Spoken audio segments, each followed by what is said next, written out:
Welcome back to the T5er YouTube channel, everybody. In this episode we're going to look at continuing the build for my sync unit for my VW T5 campervan conversion.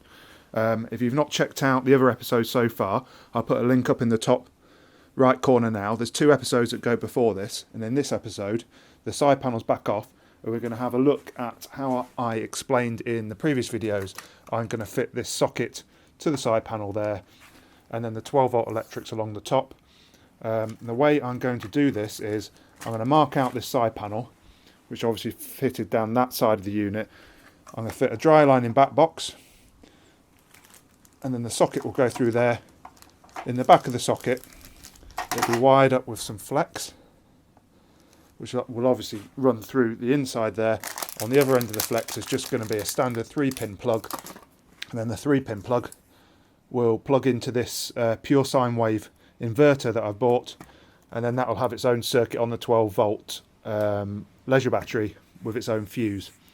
So let's get this marked out and we'll go from there.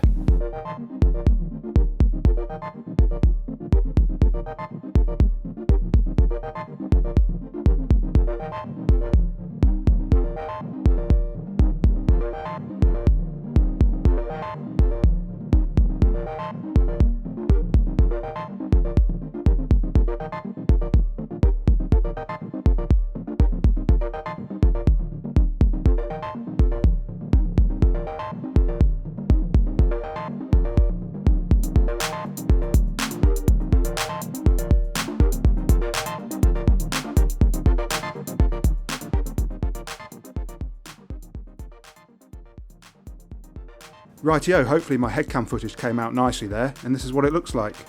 Looking pretty decent there. It's a nice mirrored effect socket. That's obviously the side panel, which will go across there. Let's go and do the 12 volt electrics at the top.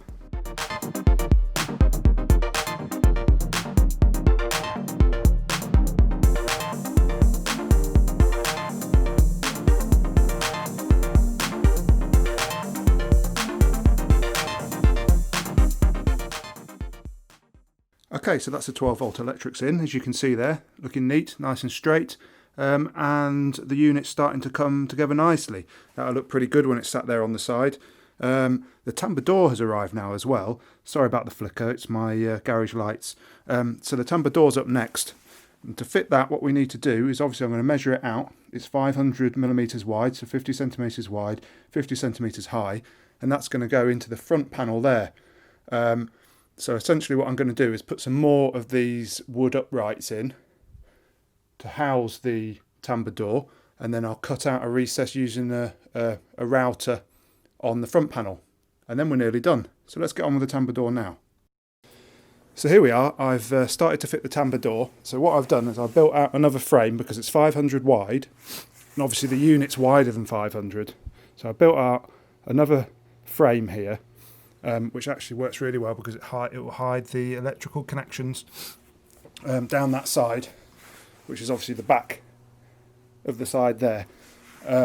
So what you have to do, you have to measure very carefully, get your centre point, and then this is 500, so I'm looking at 250 each way.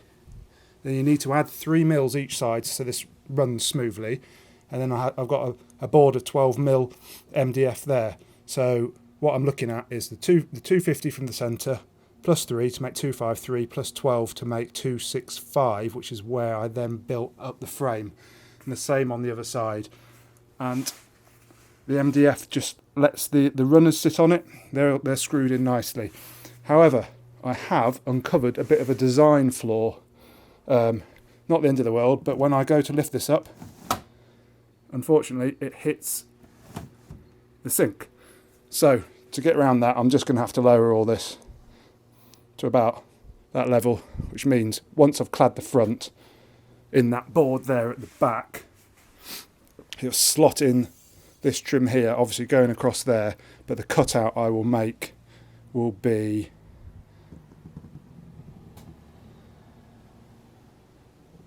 something like that. Since last time I've also put the tap in, so that needs wiring up as well to the pump.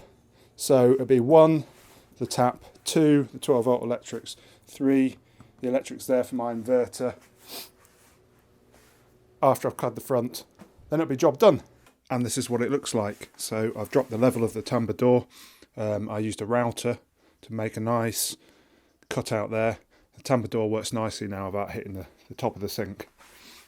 Just have a walk around it so you can see what it all looks like. So there's a 12 volt electrics socket at the bottom. Excuse the light. Trim around the side. Tambour door, sink on top. So next steps for me is this is currently all just balanced together, so I need to screw it all together with some brackets. Then I'll move it across to the van, and then in the next video we'll look at wiring in the electrics and the plumbing for the sink. So hope you enjoyed the video. Don't forget to like and subscribe, and I'll see you next time. Cheers.